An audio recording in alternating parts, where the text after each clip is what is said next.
জোরে বলেন। কেরলের 14 বছরের মসজিদ নিলাম করে কর্পোরেশনদের হাতে তুলে দিতে অসুবিধে হবে?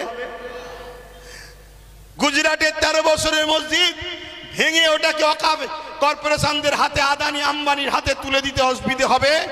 এভাবে স্বাধীনতার আগে যত ঐতিহাসিক মসজিদ মাদ্রাসা আছে, কবরস্থান আছে, সবগুলোকে মিটিয়ে দিতে চাইছে। কেন মিটাতে চাইছে? এটা প্রশ্ন তো।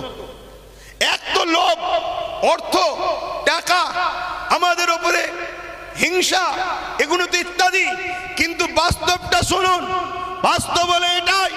এনআরসি এনপিআর করে মুসলমানদের ধরে বিদেশি বলে তাড়াবার চেষ্টা করেছিল।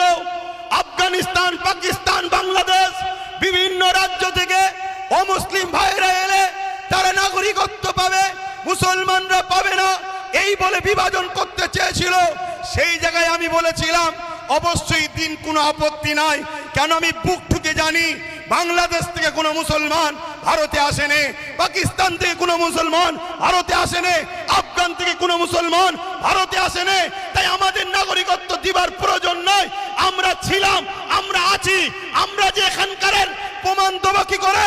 ওই যে কেরলের 1400 বছরের মসজিদ বলে দিচ্ছে 1400 বছর ধরে ভারতে মুসলমান ছিল, আজান ছিল, একামত ছিল, নামাজ ছিল।